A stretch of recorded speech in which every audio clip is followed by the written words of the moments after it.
You found it. Your home for the best content on your favorite team, the Fighting Tigers of LSU. Do us a favor. Subscribe to the channel. Leave your comments below. Be sure to smash that like button.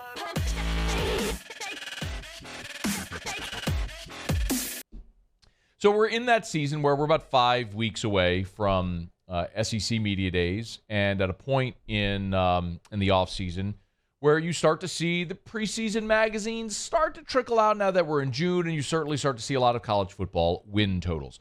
One of the very surprising things about this for me is that Vegas is generally aligned.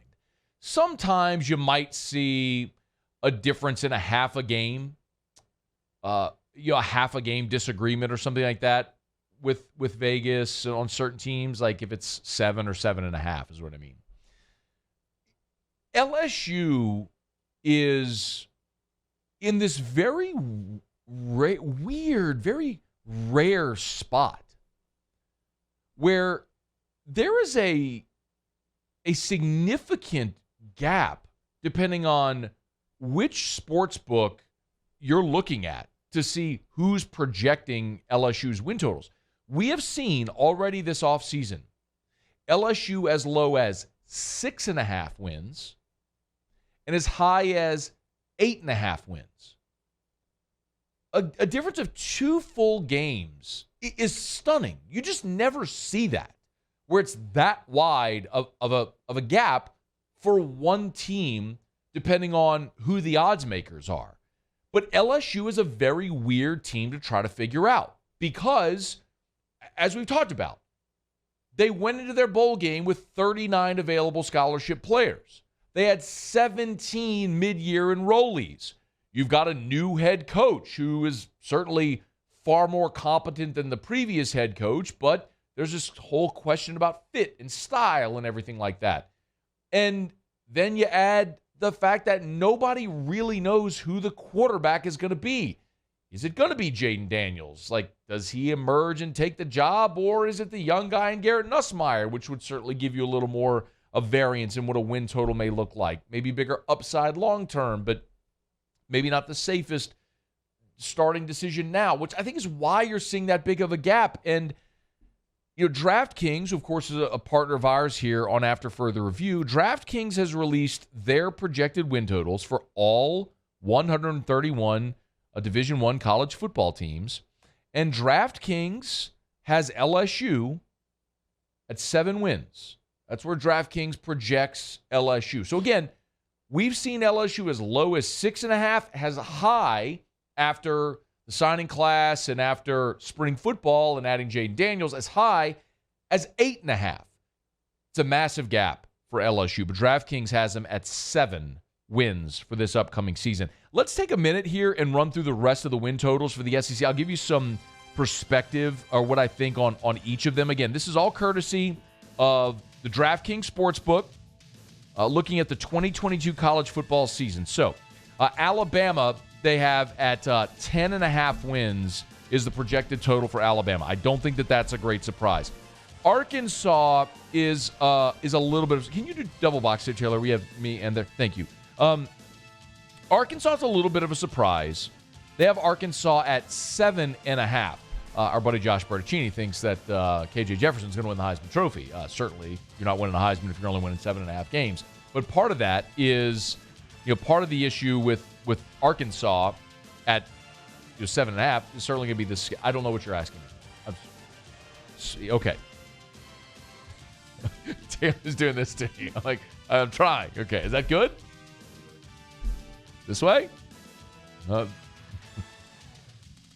Better? Don't worry about it. Just forget it. Don't worry about it. It's fine. That's the issue with trying to do visual and radio at the same time. So if you're listening and you're not watching, Taylor was trying to frame up my screen. Don't worry about it. It's just we were trying to get a visual element to work. It doesn't matter. Don't worry about it. All right, so Arkansas at 7.5. Auburn. Brian Harsin. DraftKings projects Auburn at 6.5 wins. Brother, I'm here to tell you, with the offseason that Brian Harsin had last year, right? I mean, there was a little bit of turmoil. A little bit. I mean, there was legit conversation if he was going to be back for a second year. Win total at 6.5. They go 6-6, 7-5. Like, I don't think he survives that. They've, especially when you look at the quarterbacks, you basically just sent Bo Nix packing to Oregon. I mean, Zach Calzada comes in. 6 wins ain't going to cut it, Cat. Like, they've got to way overperform that projection. So, Auburn at 6.5. Florida at 7. When you're looking at new coaches in the SEC, Billy Napier at Florida, Brian Kelly at LSU, both projected to win 7 games. A lot of that is going to come down to strength of schedule, which I'll touch on here in just a quick second. The Georgia Bulldogs, 10.5. Interestingly enough, Georgia projected to have the easiest SEC schedule this year. How about that?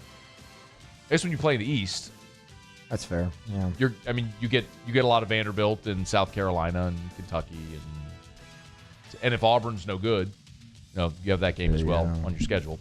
Gotta have that one. Can't have a college football season without the Deep South's oldest rivalry because we all really care, right? Kentucky 7.5, a little surprising.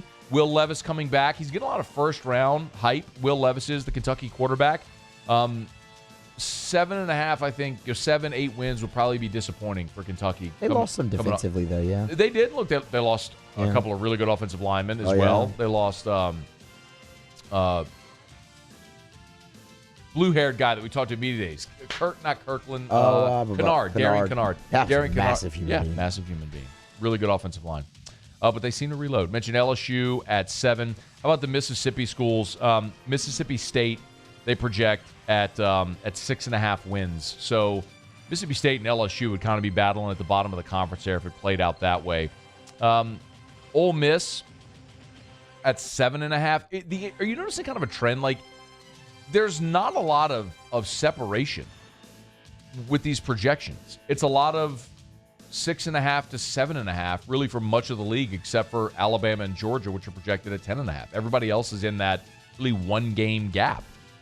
I feel like that's kind of surprising after spring, too. I mean, maybe as we get closer into camp, it'll separate out. But, I mean, the whole bottom half of the SEC is not going to win 7 games, right? I mean, like, somebody's got to falter there. I don't even know that it's – look, I mean, Vanderbilt's obviously going to do what they are. Vanderbilt might not win a game. Their schedule is – But listen, South Carolina, Draft Kings projects at 6 wins. Tennessee, they project at 7.5. Would that be disappointing for South Carolina? I mean, there's a lot of hype around Shane Beamer. People were happy with that year last year. They surprised a lot of people because they were like – I think their win total was 3 going into last year. At media days, there was legit talk that they may not win a conference game. Like, could they beat Vanderbilt? Like, that may be it. I think the win total was 3. So, 6, I mean, you're doubling your projected win total from a year ago. See if they can outpace that. But, yeah, Tennessee at 7.5, considering Hendon Hooker is back, a down SEC East, you would think Tennessee takes a step forward. A&M, 8.5. I mean, the old Texas 8-4 jokes. I mean, but it's like, you can talk about whatever hype you want. I mean, Vegas, they have no allegiance. Their school color is green. I mean, that they're not making projections to lose money here. I mean, it's sliced bread. Wonder what he thinks about this.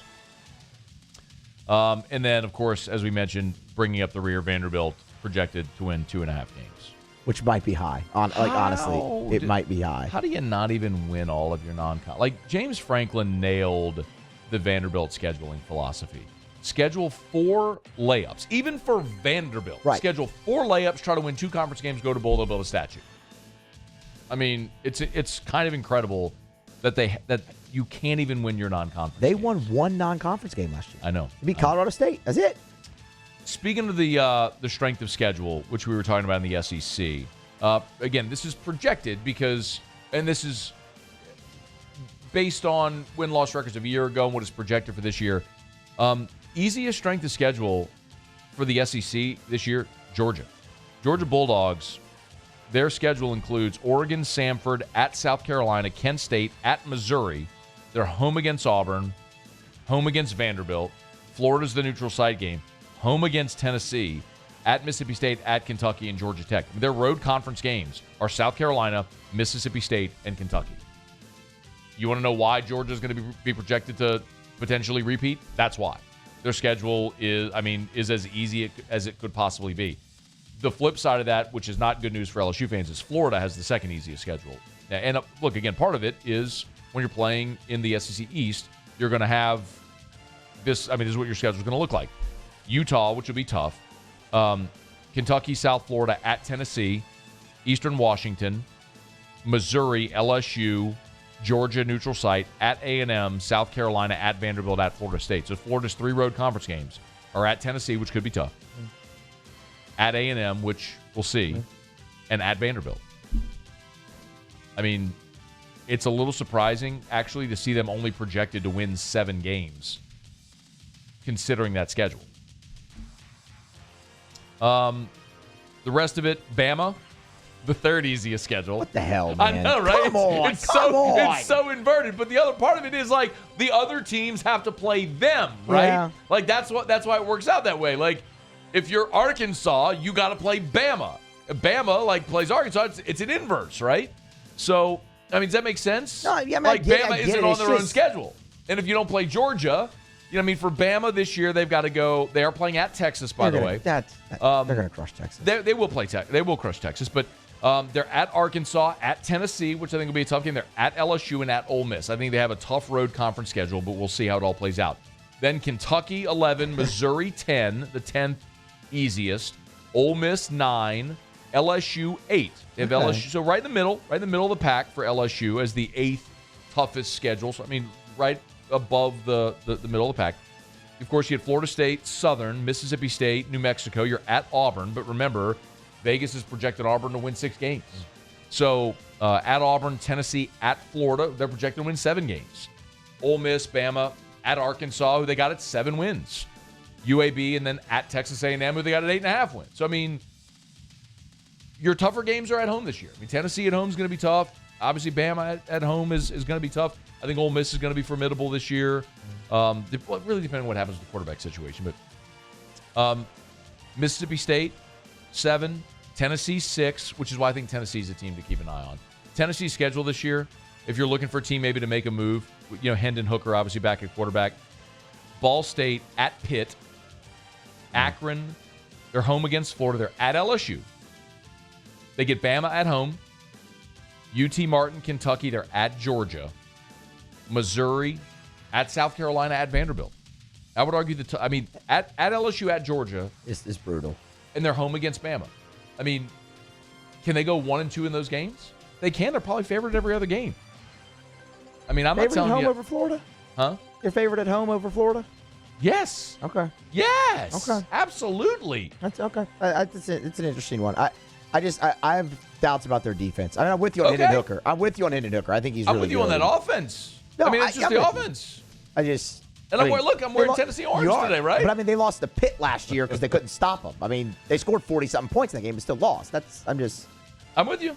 South Carolina 5, again, going through the strength of schedule in the SEC in reverse order. So easiest to toughest. Auburn 4, A&M 3rd toughest schedule in the conference, which is why Texas 8-4 is likely this year. Vanderbilt, the 2nd toughest schedule, and then Arkansas, the toughest schedule in the Southeastern Conference this year. Go through the toughest schedule, Matt. You open yourself up to Heisman possibilities there. Don't tell our guy JB. Cincinnati. God, please let them lose. You're going to have some fun with that. Let them lose to Cincinnati week 1. South Carolina at home, Missouri State at home, A&M at home, Alabama at home. They're at home for a long chunk to start the season. At State, at BYU, at Auburn, Liberty, LSU, Ole Miss, at Missouri. Their hardest games are at home, though, too. They got A&M at home, Bama at home, LSU at home, Ole Miss. Their toughest games are at home. That's interesting. Okay. Heisman. Bro Bible Slice Bread.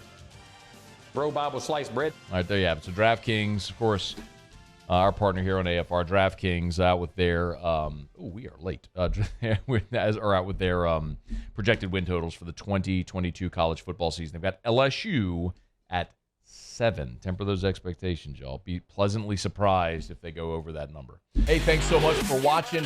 Please leave your comments. I love to interact. And be sure to hit the red subscribe button below.